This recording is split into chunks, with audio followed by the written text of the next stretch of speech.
You know that feeling, right? That moment. You're just watching a full-grown adult, someone, with a job, maybe a mortgage, completely sidestep some basic responsibility, and you kind of just think, wait, are we are we still doing this? Is this grade Oh, school? absolutely. It's that mix of frustrating and honestly sometimes pretty funny. Exactly. Hilariously tragic sometimes. So today, we're doing a deep dive into exactly that. Overgrown toddler behavior, let's call it, in adults. And trust me, you're probably going to chuckle. Maybe cringe a little. Ha! Yeah, maybe cringe a little in self-recognition too. Yeah. But definitely get some perspective on excuses. We got our hands on this brilliant stand-up script. It's called You Too Grown for Excuses. Right. By Devon McLarty. Really Sharp stuff. Totally. It's owned by D Investment Enterprise LLC. And our mission today, laugh, maybe see ourselves a tiny bit, and get smarter about the excuses we hear, and yeah, maybe the ones we even make. It's funny, but there's some real food for thought here. Well, what McLarty's done, it's more than just jokes, right? It's really a comedic critique. It's sharp. The script itself says the theme is the absurdity of adults who shirk responsibility, deflect blame, and avoid personal growth. That's the core. Avoid personal growth. Yeah. Wow. Yeah, and the comedy, like you said, it comes from these scenarios. Things like dodging accountability or blaming the government because their gym membership ran out, Oh, I know that one. It really highlights these contradictions we see, or maybe even live with sometimes. McLarty's holding up a mirror, but it's a really funny mirror. Okay, so let's dive in. He kicks things off, like, right away with just an absolute classic excuse. Sets the whole tone. You've probably heard this one. I bet. He asks, just perfectly, you ever meet a grown man in his 30s still blaming his mama for why he lates to work? Oh, boy. Right. And then the punchline, like, bruh, she gave birth to you, not a planner app. Huh. Perfect. It's instant. You Yeah. immediately picture it. You do. A grown person, maybe with, like, a serious job, still defaulting to blaming mom for being late now. Yeah. It's that disconnect, isn't it? Wow. Pinning today's problem on something completely irrelevant from way back when. It hits because it feels so true. That gap between, being an adult physically and actually taking adult responsibility. And that opening jab, it's more than just a funny line. It's really tapping into what psychologists might call having an external locus of control. Okay, explain that a bit. Well, it's basically this mindset where you tend to believe that outside forces, even stuff from way in the past, are what mainly control what happens to you now. Right, like it's not your fault you're late, it's somehow still your mom's fault from 30 years ago. Exactly. And while maybe that makes sense for a kid, when you're an adult with, agency, the ability to actually make choices and manage your life, constantly blaming the past, Yeah. it holds you back. Yeah, you can't really fix things that way. Right. And the humor comes from that clash. The adult capacity versus, like, the childhood reasoning. It makes us see how illogical that excuse really is. It's funny because it's frustratingly real. Okay, so building on that, on blaming others, McLarty then pivots to another super common one. You hear this all the time. I wasn't taught that. Ah, yes, the classic fallback. But here's where he just flips it brilliantly. He calls out the hypocrisy. He says, fam, you wasn't taught how to swipe on Tinder either. Yeah. But somehow you a pro now. Okay, yeah. You didn't learn budgeting, but you got every sneaker drop date memorized. Make it make sense. That is ouch, but so true. Right. Mic drop. Who did teach us how to navigate dating apps? Nobody. We figured it out. Yeah. Motivation, right? Trial and error. And knowing those sneaker dates, that takes dedication. That's self-education right there. It absolutely is. Yes. Research, planning.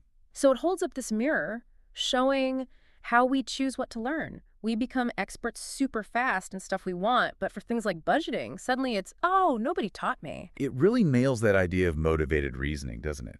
We find reasons to back up what we already want to believe, or maybe more accurately, what we want to avoid. Yeah, avoid the hard stuff. And it raises this really interesting question. Why are we so selective with where we put our learning effort? McLarty's point really highlights this selective learning. Selective learning, I like that. Yeah, our choices drive what we learn.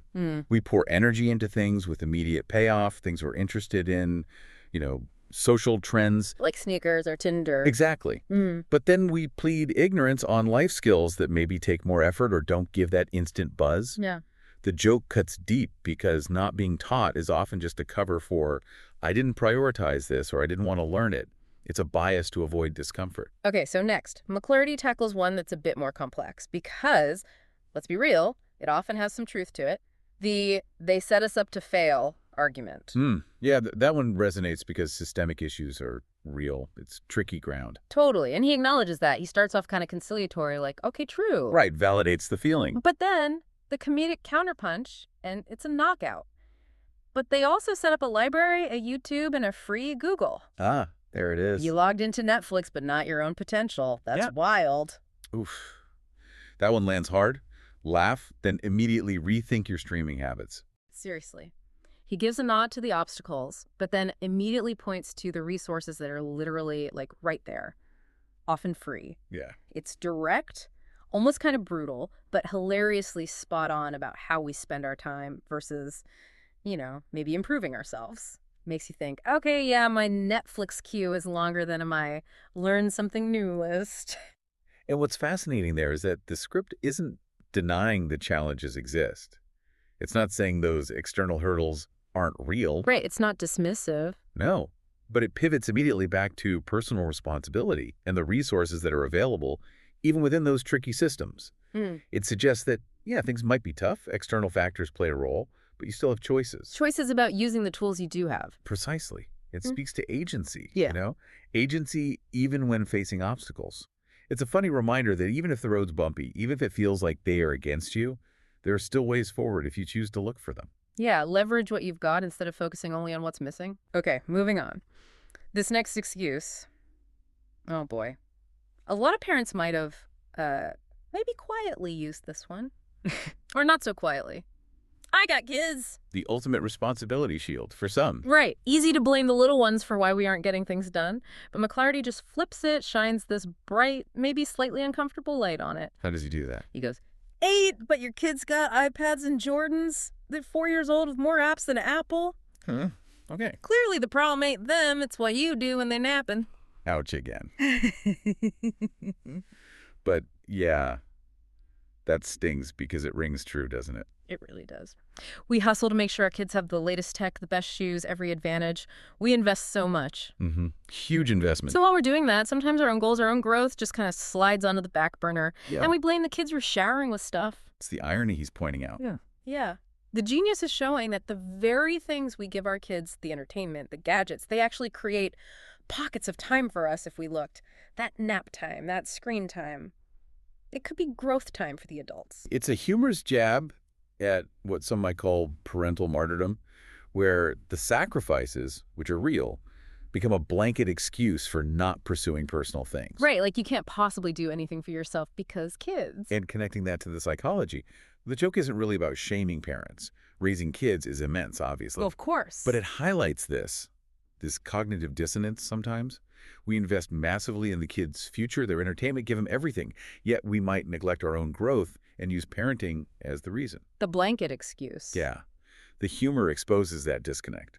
It implies that even with huge responsibilities, those pockets of time, those moments for accountability, they still exist if we choose to find and use them. It's about owning how we manage all our time, even the scraps. So then McLarty kind of pulls all these observations together. He coins this brilliant term, the grown-up gap. The grown-up gap. I like it. What does he mean by that? He describes it as having grown bodies but preschool logic. Okay. Yeah, I can see that fitting. And then he just skewers that phrase we hear all the time, adulting is hard. He frames it like it's some kind of potential career path for being childish. Oh, He asks, hilariously, where the salary at? Where the PTO? if only adulting is hard came with benefits. Wouldn't that be nice?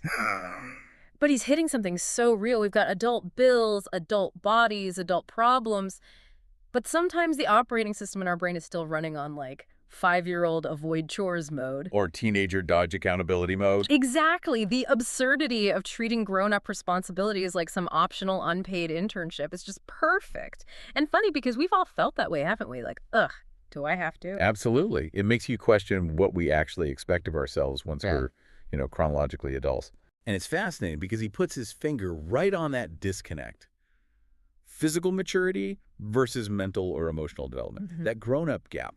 That's where you see adults maybe avoiding effort, avoiding discomfort, sticking to behaviors that were fine, maybe even cute when they were kids. Right, and not so cute now. Not so cute now. And by making fun of adulting as hard as a career, the humor lets us laugh at it, without feeling too attacked. Yeah, it softens the blow.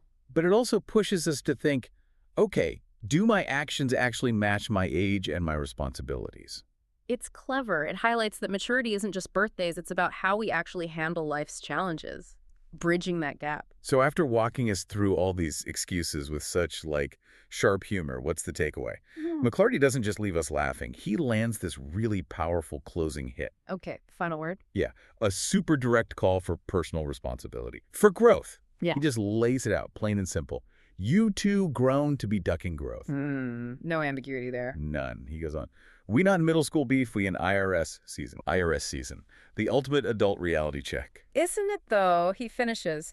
So grow up, glow up, or shut up, because excuses don't pay no bills. Wow. Blunt, but effective. It's like a punch, but also just pure truth delivered with that comedic force. IRS season, you can't blame your mama or say you weren't taught or hide behind your kids for that one, can you? Absolutely not. That's the bottom line. It really wraps it all up. All the funny observations boil down to time to own it, time to grow up. And his stuff works, the humor connects, precisely because we recognize the truth in it, even if it's uncomfortable. Definitely. This whole deep dive, really, it shows how comedy can be this incredible mirror. It reflects back our own tendencies to maybe, avoid things, duck responsibility. But it also reminds us how powerful accountability is. Yeah, taking ownership. His final words just slice through all the clever justifications. Real life IRS season needs a mature approach. Excuses, no matter how well crafted they feel, they don't work in the long run. They don't pay the bills, literally or figuratively. Nope, the choice is ours. Always. So as you go about your day after listening to this, thinking about McLarty's script, here's something to chew on. What's one area, just maybe one little area in your own life where you might be bridging that grown-up gap with a bit of preschool logic, using an excuse that, doesn't really hold up anymore? Good question. And maybe what's just one grown-up step, one small thing you can do today to kind of silence that inner toddler and lean into real growth? Food for thought, definitely. Well, thank you for joining us on this deep dive. We hope laughing about excuses has maybe sparked some useful thinking too. Hope so. Until next time, keep growing.